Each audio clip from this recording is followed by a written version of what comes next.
Assalamualaikum warahmatullahi wabarakatuh. Kita berjumpa lagi di channel SDA Sukses. Di video kali ini kami akan mengangkat tema pembahasan tentang pakan ternak sapi, yaitu pakan ternak sapi hijau-hijauan atau hijauan segar, rumput-rumput hijau. Di video-video sebelumnya kami mengangkat tema tentang pakan alternatif sapi, contohnya jerami atau kawul, onggo atau ampas singkong, ampas tahu, gedebok pisang, itu pakan alternatif. Nah, sekarang kita mengangkat tema makanan pokok dari hewan itu atau ternak sapi itu adalah hijau-hijauan. Bagaimana videonya? Mari kita simak. Tapi sebelum masuk ke videonya, bagi sobat semuanya yang baru berkunjung ke channel ini, yang belum menekan tombol subscribe, silakan untuk menekan tombol subscribe, dilanjutkan tekan lonceng, like video ini bila Anda suka, dislike bila tidak suka, share ke sosial media sobat semuanya. Terima kasih.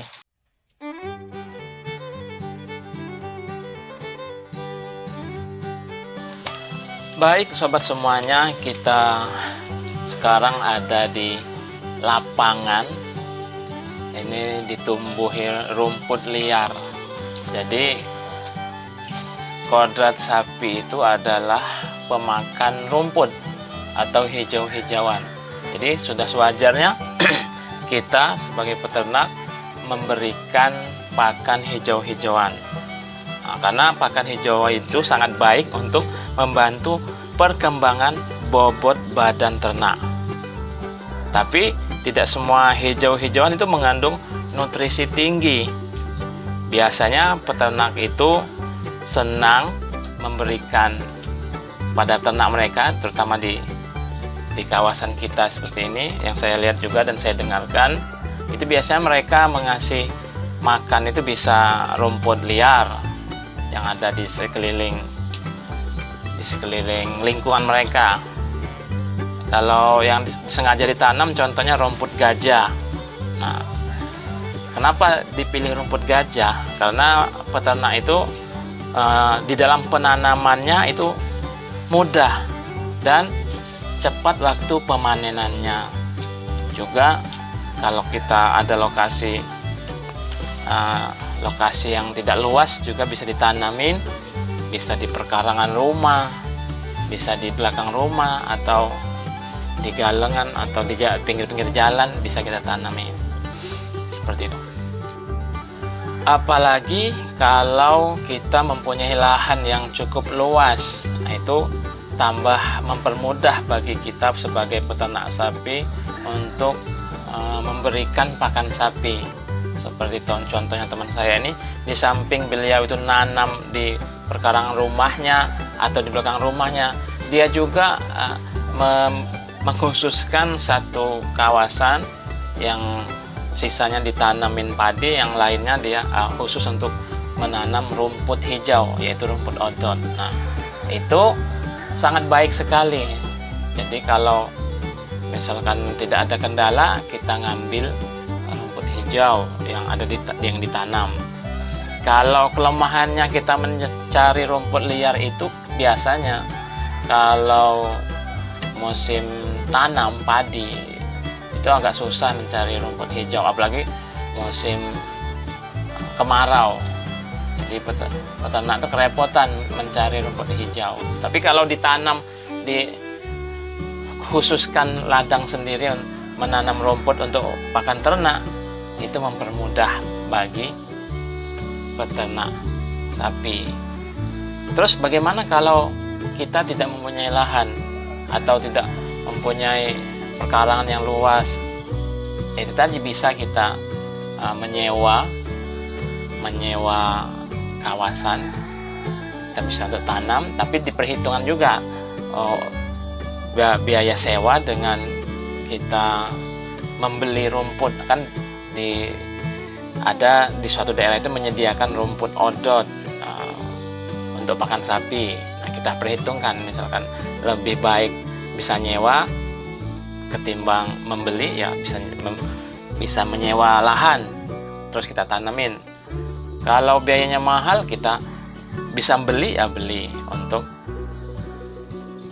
untuk pakan sapi itu dari rumput-rumput hijau. Biasanya beli itu rumput odot, rumput pakcong atau rumput gajah yang dijual belikan.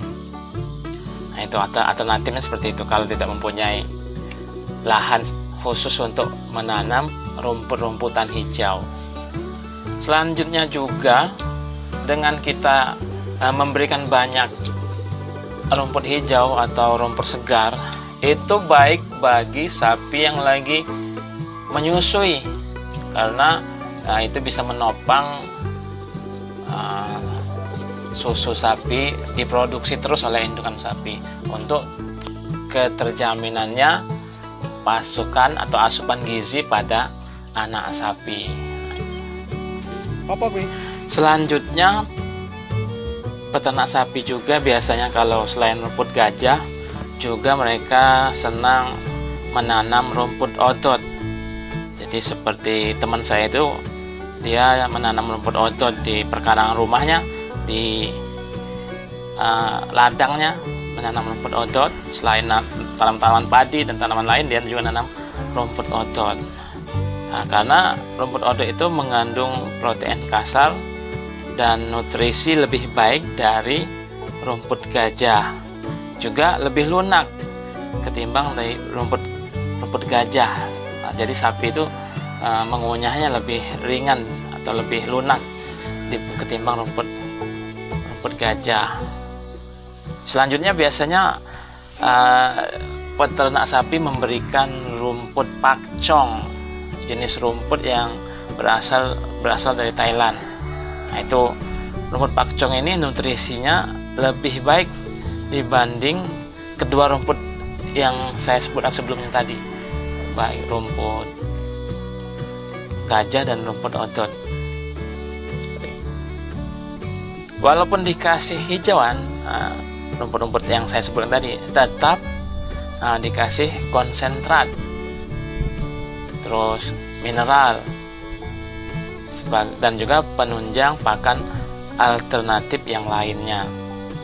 Jadi agar nutrisinya, kalau manusia itu 4 sehat 5 sempurnanya tercukupi, selain makanan pokok juga ada makanan tambahan.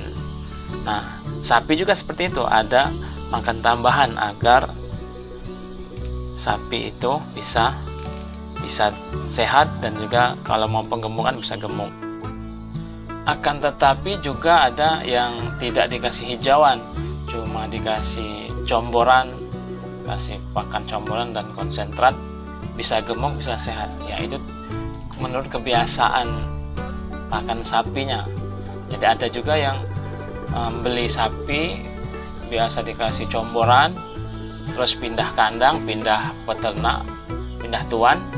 Nah, mau dikasih hijauan nggak mau, maunya comboran. Ada juga seperti itu, tergantung. Nah, ya tadi di awal video, kontraknya sapi itu biasanya kan makan rumput, makan hijau-hijauan, ya agar sehat, agar sempurna, ya dikasih hijau-hijauan. Adapun jerami, onggok atau ampas singkong, pakan gedebok pisang atau pohon pisang, itu hanya alternatif penunjang, penopang kalau kita kesulitan rumput. Seperti peternak teman saya itu menanam rumput odot, diserang hama tikus. Jadi padahal sapinya harus tetap makan. Itu alternatifnya untuk meringankan peternak sapi agar sapinya juga tidak mati kelaparan, yaitu dikasih alternatif pakan, contohnya jerami, onggok, ampas singkong, dan gedebok pisang. Tapi nggak melulu dikasih itu. Jadi jerami, gedebok pisang, dan onggok itu bukan makanan pokok mereka, cuma untuk membuat sapi itu tidak lapar. Tapi kalau sudah terjamin hijau-hijauannya sudah tersedia lagi, dikasihkan lagi hijau-hijauan rumput segar seperti rumput gajah, rumput odot, rumput pakcong, atau rumput-rumput yang biasa peternak itu ngarit di luaran. Baik, terima kasih. Mudah-mudahan video ini bisa memberi manfaat bagi sobat semuanya. Apabila ada salah-salah kata atau ucapan yang keliru, kami manusia biasa minta maaf yang sebesar-besarnya. Jangan lupa bagi sobat semuanya yang baru berkunjung ke channel ini, yang belum menekan tombol subscribe, silahkan untuk menekan tombol subscribe. Dilanjutkan tekan lonceng, like video ini bila Anda suka, dislike bila tidak suka, share ke sosial media sobat semuanya. Terima kasih dan kami akhiri. Wassalamualaikum warahmatullahi wabarakatuh. Sampai jumpa lagi di video-video berikutnya.